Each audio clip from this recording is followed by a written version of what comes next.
One of the best staycations for family or friends up to 7 packs. May 4 bedrooms, 3 toilet and baths, a dirty kitchen na pwede magluto and may inflatable pool na pwedeng i-rent. Malawak yung gagalawan nyo sa kitchen and yung floor area, may mga ref and other necessities. Hello everyone, this is Jazz. I've been traveling since 2014 and I love to share contents like this. Dito kami nagstay for my mom-in-law's birthday celebration and located ito sa San Fernando, Pampanga. Kaya nakapag-heritage tour kami kahit papano. Nakapaglipod sa capital town, Rainwater Park at dito sa Enchanted Christmas Village sa The Orchid Garden Resort.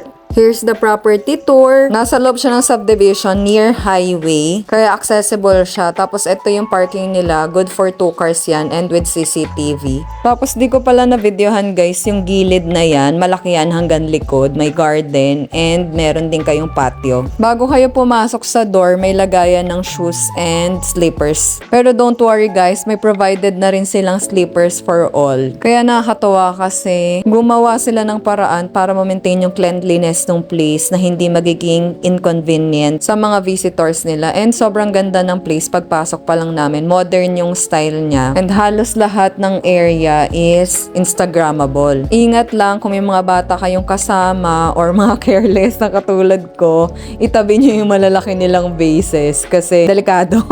And thank you so much to the owner. Sobrang thoughtful. Binigyan tayo ng fruit basket and drinking water. Though may nakita kami na slim na lalagyan na ng water doon sa likod. Tapos may dala rin tayong mga food. Maluwag yung living area, dining area, and itong kitchen. Meron na rin sila ditong microwave, water kettle, rice cooker, ref. May 1 bathroom sa baba and 1 bedroom. Maganda siya lalo na kung may kasama kayong elderly, hindi niya na kailangan umakyat sa taas. Tapos ito naman yung likod ng house, merong dirty kitchen kung saan kayo pwedeng magluto. May gasol na rin dyan. Tapos sa likod merong frame pool na pwede nyong i-rent. Nasa 1K yata siya. Additional for your entire stay na daw yun. Tapos di ko na videohan, malaki rin pala yung space sa likod na pwede nyo rin gamitin for outdoor activities. Ito yung bedroom sa baba, wala siyang aircon pero may electric fan siya. Don't worry guys kasi naka-central aircon naman yung baba. So pwede nyo daw buksan yung door para pumasok yung lamig sa loob. May provided din silang sponge, hand soap at saka liquid soap. Di ko pa lang na-videohan guys. May mga board games din sila. Tapos may 2 TV na Netflix and YouTube ready. Tapos sa kitchen may condiments din sila na nilagay. Kaya halos lahat ng kailangan nyo nandito na rin. Tapos ito na pala yung second floor. Common CR to. Maluwag yung hallway. Tapos yung design ng bahay, bawat part niya useful. Kaya sobra namin tong nagustuhan kasi we've been to many hotels and staycations. At isa ito sa na-experience namin na halos lahat ng kailangan ng guest, provide na ni owner. Disclaimer lang guys, nagustuhan lang talaga namin siya pero kami nagbayad nito ha, hindi to sponsored.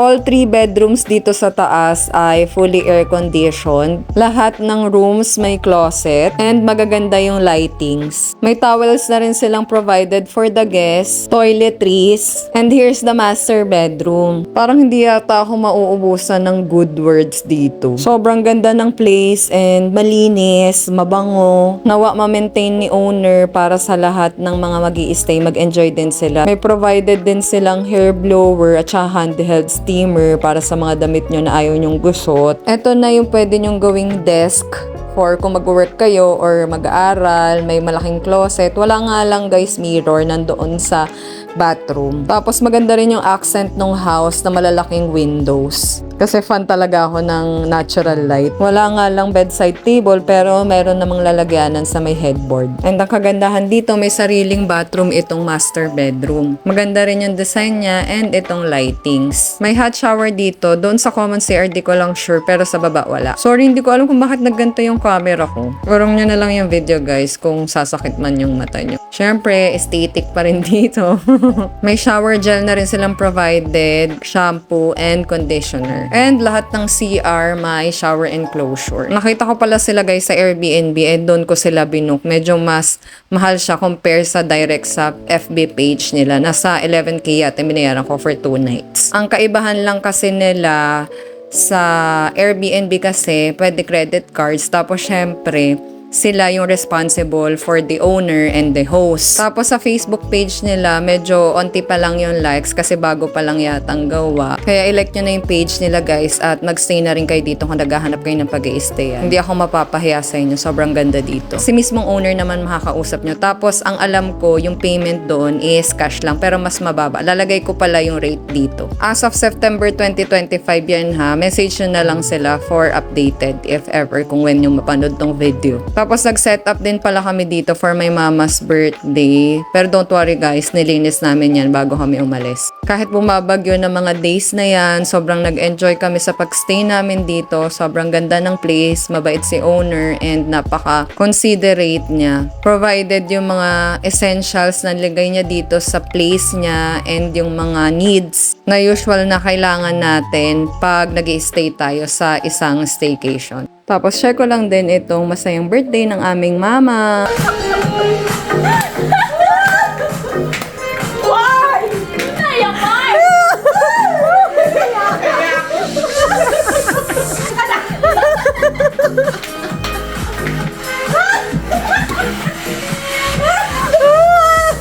At kung nakaabot kayo sa part ng video na ito, thank you guys kasi ang haba na ng pinapanood nyo. Sobrang dami kong gustong i-share sa inyo. Pero meron pa akong isa na i-share na napaka-importante na experience namin dito sa place na to. At ayun na nga, may naiwan kaming gamit at sakto naalala siya nung nakauwi na kami sa Cavite kasi nagmamadali kaming umuwi kasi nga pa-landfall si Opong. First siya na may pera tapos mga jewelries. Nung naalala yun, tinawagan ko kagad si ma'am.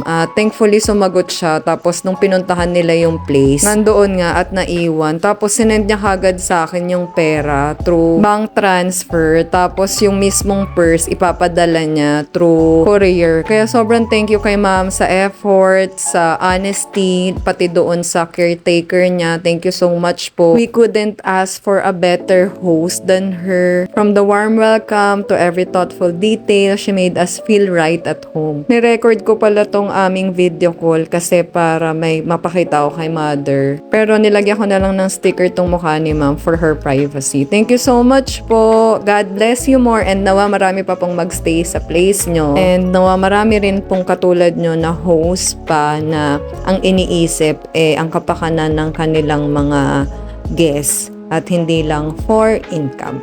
Ayun lang po. Thank you for watching everyone. Nawa naka-help itong video na to sa inyo. And follow me for more videos like this. God bless!